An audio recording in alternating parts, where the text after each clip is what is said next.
Hello, and welcome to week 3 of the Bread of Life Discourse. Today we're going to talk about the lectionary texts, and inspired by the reading from Ephesians about Christian unity, I am going to show you how to make Moravian Lovefeast buns. The Lovefeast is practiced in Moravian congregations on special times of the year, including next week, August 13th, when the Moravians remember a time when they discovered unity in the midst of conflict. I used to live in this small town called Lititz, Pennsylvania, and the Moravian church in the middle of town was really well known for these love feasts. And in fact, the one that they held near Christmas, the Christmas Vigil, became so popular that today they have to offer 6 Christmas vigils on 3 different days, and they have to give out tickets. That's right. Christian unity and sweet buns and hot coffee are so appealing that you have to give out tickets. Love feasts are not the sacrament of communion, but they are modeled on the early church's practices of agape meals. At love feasts in Moravian congregations, everyone sits in their pews, and these people called diners, German word, bring around baskets full of these sweet rolls and some hot coffee, and maybe if you're really lucky, some chocolate. Everyone says a simple grace, and then they eat their rolls, and they drink their coffee, and they talk with their neighbor about how God is at work in their life. Marty, how is your spiritual life doing? How's your prayer life? Are you praying enough? What do you pray for? Gentle. I pray for gentleness. That was very good. Do you have enough joy in your life? What gives you joy these days?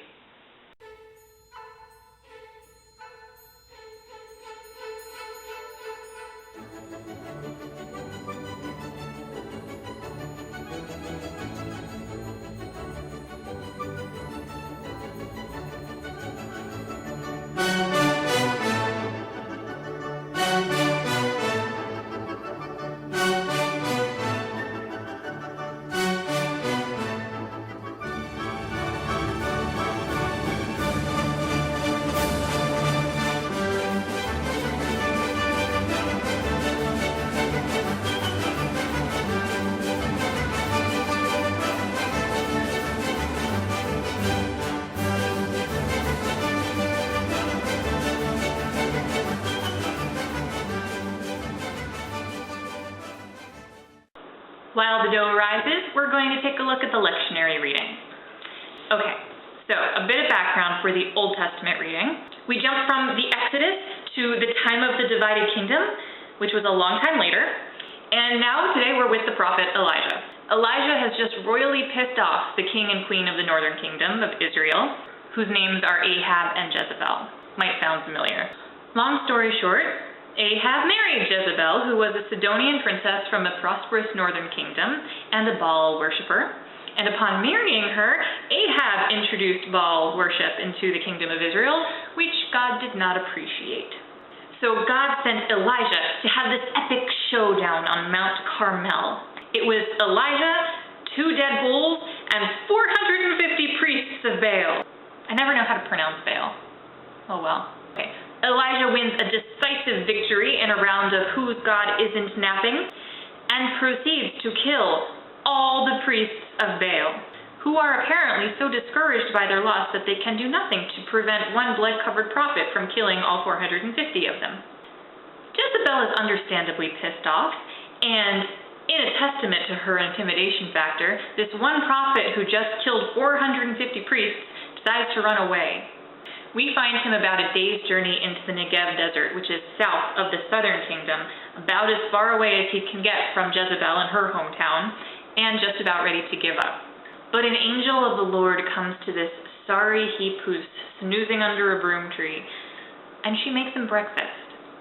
And she says, "Get up and eat, or else the journey will be too much for you." And she does this not once, but twice. The angel makes the prophet breakfast. And it is enough to get Elijah all the way across the Sinai wilderness to Mount Horeb, where he meets God in the sheer silence on the mountain. Flash forward to John 6, where the Jews are complaining about Jesus, and Jesus starts dropping language that sounds Eucharisty. Now remember, out of the 4 Gospels, John is the only one that doesn't include an account of the Last Supper. What John has instead is Jesus washing the disciples' feet. And what I would like to suggest to you, fellow preachers, is that John is doing this very deliberately. In New Testament Greek, the word for minister is diakonos, which literally translates to table server. So this is what we have in today's reading. In the Old Testament, God sends an angel to make the prophet breakfast. In the Gospel, Jesus, having already served dinner to 5,000 people, is now making clear that the very point of his whole ministry is to lay the table with his very self. In the epistles reading, the author urges us to be imitators of God. And what God is doing here, over and over again, is setting the table and serving others. You could easily pick up that theme and use it to preach about how when God works in the world, it looks like humility instead of power, and like service instead of honor. That's a good message, and it is one we need to hear often because it's deeply countercultural and also deeply central to understanding the theology of the cross. But another direction, and one that I hope you'll consider, is telling people on Sunday that God is still serving us. This is the beauty of our understanding of Christian liturgy. God's work precedes our own. God gathers us and lays a table with the Word. Christ feeds us as both host and meal, and God sends us out for the sake of the world. Ephesians urges us to be imitators of God, but it's on Sunday morning every week that we get that example of what it is we're supposed to be imitating. What food does your congregation need to make it through the wilderness of doubt and discouragement and despair and make it to the mountain where they can meet God? What food do you pray that God will serve you this Sunday? What food is God giving you to serve others?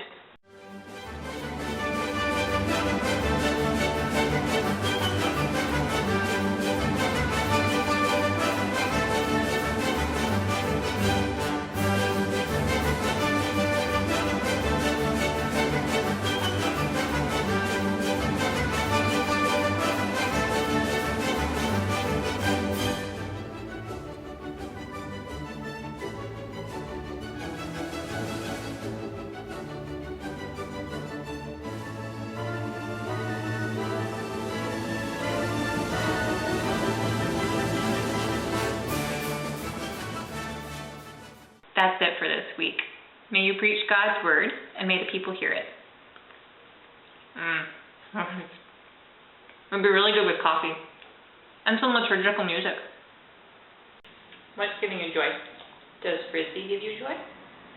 Yes. Do Moravian Lovefeast Buns give you joy? Gentle. Thank you.